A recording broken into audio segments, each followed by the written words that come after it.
ऐसी regular activity जिससे muscles और लिगामेंट ओवर यूज हो रहे हैं, जिससे आर्म और रिस्ट में प्रॉब्लम्स आ रहे हैं।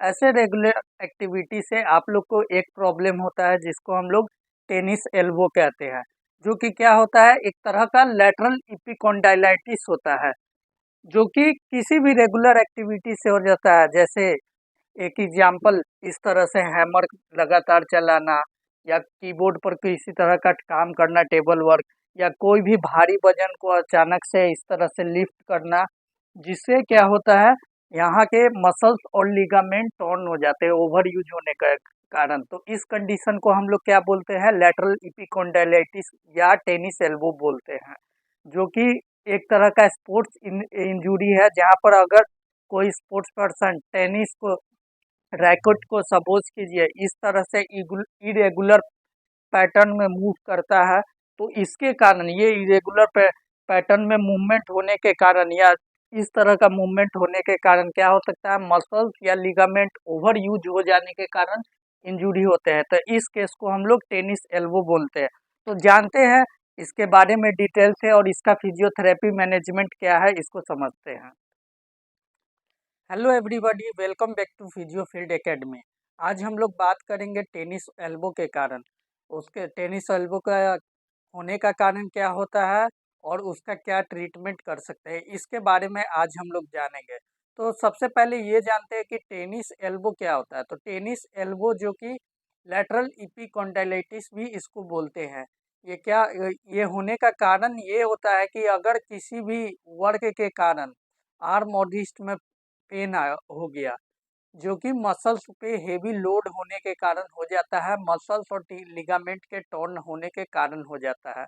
जो मसल्स यहाँ पर लेटरल इपिकॉन्डाइलेटिस के पास extensor carpi radialis brevis muscle है, जो ईसीआरबी मसल्स है, इसके टॉर्न होने के कारण, इस मसल के ओवर यूज होने के कारण यहाँ पर इंजुरी हो जाता है, जिससे क्या हो जाता है, आपको टेनिस एल्बो जैसे प्रॉब्लम आ जाते हैं। जिसे पेशेंट क्या बताएगा, पेशेंट एक्सटेंशन के दौरान पेन बताएगा, और किसी भी ऑब्जेक्ट को पकड़ने के दौरान पेन बताएगा। तो इस कंडीशन को हम लोग टेनिस एल्बो बोलते हैं। ये कंडीशन में क्या होता है, ईसीबी ईसीआरबी मसल्स ओवर यूज होने के कारण यहाँ के टेंडन और लिगामेंट में इंजरी हो जाता है, और यहाँ पर इन्फ्लामेशन डेवलप कर जाता है। पैथोलॉजिकल कॉज के बारे में बात करेंगे, कंडीशन में हम लोग इसको एंजियोफाइब्रोब्लास्टिक हाइपरप्लेसिया कहते हैं, जो कि टेंडन्स का पैथोलॉजिकल कॉज है। ये होता क्या क्यों है, वही मसल्स और टेंडन के ओवर यूज होने के कारण, लोड पड़ने के कारण। इसका कारण ये या तो डिफरेंट टेक्निक में, जो कि टेनिस स्पोर्ट्स प्लेयर में एक मिस टेक्निक के साथ, मिस गाइड के साथ ये अपने आर्म मसल का यूज करते हैं, आर्म का यूज करते हैं, इसके कारण टेंडन इंजरी हो सकता है। दूसरा कारण हो सकता है, वर्कर्स लोग जो कि हेवी वेट लिफ्टिंग करते हैं या हेवी लोड के साथ इस्तेमाल करते हैं, हेवी टूल का इस्तेमाल करते हैं, जैसे हैमरिंग करना, या ज़्यादातर फीमेल्स के केस में, जो कि खाना बनाने के वक्त इस मूवमेंट का ज़्यादा इस्तेमाल होता है, जो कि फ्लेक्शन और एक्सटेंशन के दौरान इस एक्टिविटी में ये प्रॉब्लम आने के कारण ऐसा हो सकता है। तो ये सब नॉर्मली इंजरी है। अब इसको हम लोग कैसे डायग्नोसिस करेंगे, तो देखिए, हम लोग इसको डायग्नोसिस करने के लिए सबसे पहले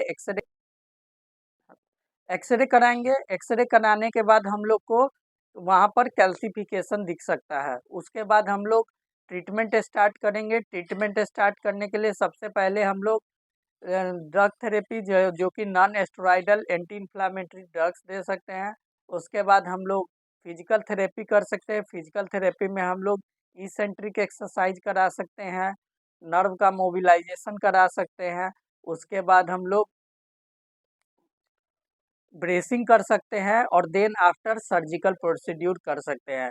जनरल 90% 90 to 95% केस जो होता है फिजियोथेरेपी से ही सही हो जाता है।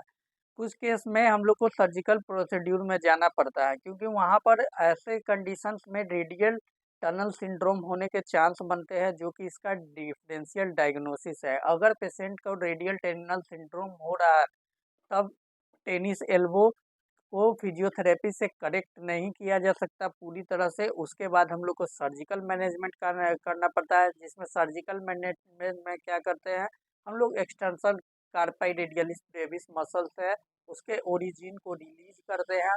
वहाँ के टेंडन्स और लिगामेंट होते हैं, उसको हम लोग रिलीज करते हैं, जिससे क्या होता है रेडियल नर्व जो हो जाता है वो जिस प्रेशर में रहता है उस प्रेशर से रिलीज होता है, जिसके कारण रिलीफ हो जाता है। तो ये रहा 5% केस में जिसमें सर्जिकल प्रोसीड्यूर कर सकते हैं। अब हम लोग बात करते हैं फिजियोथेरेपी कंडीशन में। तो फिजियोथेरेपी में अगर ये एक्यूट कंडीशन है तो आप लोग आइसिंग से स्टार्ट कर सकते हैं, और क्रोनिक कंडीशन है तो आप लोग क्रोनिक कंडीशन में मॉइस्ट हीट थेरेपी दे सकते हैं, जिसके कारण मॉइस्ट हीट थेरेपी जो वाटर वेपर्स होंगे वो डीपली टिश्यू में एब्जॉर्ब होंगे और उससे इन्फ्लामेशन कम होने के चांस बढ़ेंगे। उसके बाद हम लोग कुछ इंसेंट्रिक एक्सरसाइजेस कराएंगे, जो कि सबसे पहले हम लोग इसेंट्रिक एक्सरसाइजेज में सबसे पहले हम लोग क्या करेंगे, इस आर्म को हम लोग किसी भी टेबल पे या काउच पे प्लेस कर देंगे, ठीक है। उसके बाद इसको प्लेस करने के बाद यहाँ पर किसी भी तरह का हेवी वेट को डंबल बारबेल किसी तरह का हेवी वेट को रख के, या कोई भी बोतल में थोड़ा छोटा सा बोतल में पानी भर के इसको रख के ग्रिप करके ये मोशंस हम लोग करके इस तरह से स्लोली रिपीटेड एक्सरसाइज करेंगे 10 to 20 टाइम्स। इससे क्या होगा, इससे धीरे धीरे मसल्स स्ट्रेंथ होंगे, कोर स्ट्रेंथ होंगे, और इससे क्या होगा थोड़ा बहुत रिलीफ होगा। डोंट वरी, एक्सरसाइज के दौरान आप लोग को पेन भी मिल सकता है, लेकिन इस एक्टिविटी से थोड़ा पेन रिलीफ हो जाएगा। उसके बाद हम लोग सिंपली क्या करेंगे, सुपिनेशन और प्रोनेशन एक्सरसाइज करेंगे इस तरह से। इसका भी 10 to 20 रिपीटेशन हम लोग करेंगे, इससे भी हम लोग को रिलीफ हो जाएगा, ठीक है।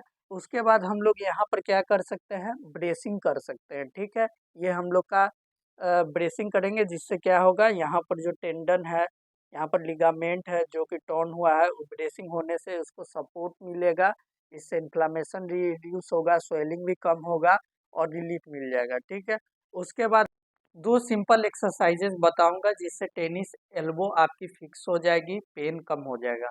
तो सबसे पहले आप लोग किसी टेबल के साइड में बैठ जाइएगा, ये आपका पोजीशन रहा। उसके बाद अपने हैंड को टेबल पर प्लेस कीजिएगा, ठीक है, और अपने रिस्ट को बाहर रखिएगा। उसके बाद आप लोग क्या कीजिएगा, ये मूवमेंट कीजिएगा, रिस्ट का फ्लेक्शन और रिस्ट का एक्सटेंशन। ये स्लोली और रिपीटेड मूवमेंट 10 to 20 टाइम्स कीजिएगा। एक्सरसाइज के दौरान हो सकता है कि आप लोग को थोड़ा बहुत पेन हो, लेकिन इस मूवमेंट से रिलीफ मिलेगा। यहाँ के मसल्स और कोर ईसीआरबी के मसल्स को स्ट्रेंथनिंग मिलेगा, कोर स्ट्रांग होगा, और धीरे धीरे आपका वो पेन वाला जो इशू है वो क्लियर होगा। तो ये आपका पहला एक्सरसाइज है जिसको करना है, ठीक है। दूसरे एक्सरसाइज में आप लोग क्या कर सकते हैं, इसी तरह से हैंड को प्लेस करके इसका सुपिनेशन और प्रोनेशन, ये एक्सरसाइज आप लोग स्लोली कर सकते हैं। इससे भी क्या होगा, आप लोग का मसल्स स्ट्रांग होगा, मूवमेंट आएगा, रेंज ऑफ मोशंस भी बढ़ेंगे, और उसके बाद आप लोग का पेन रिलीज हो जाएगा। तो ये एक्सरसाइज को आप लोग करना है। और उसके बाद धीरे धीरे आप लोग क्या कर सकते हैं, इसी में आप लोग को प्रोग्रेस करने के लिए आप लोग क्या कर सकते हैं, कोई भी हल्का वेट लेके इस तरह का एक्सरसाइज कर सकते हैं वेट के साथ, इस चीज को कर सकते हैं। इससे भी आप लोग का टेनिस एल्बो का ये प्रॉब्लम दूर हो जाएगा। उसी तरह सुपिनेशन और प्रोनेशन करने के लिए भी आप लोग क्या कर सकते हैं, किसी रबर बैंड को लेके एक हाथ में इस तरह से ग्रिप करके दूसरे हाथ से इस तरह का मूवमेंट आप लोग कर सकते हैं।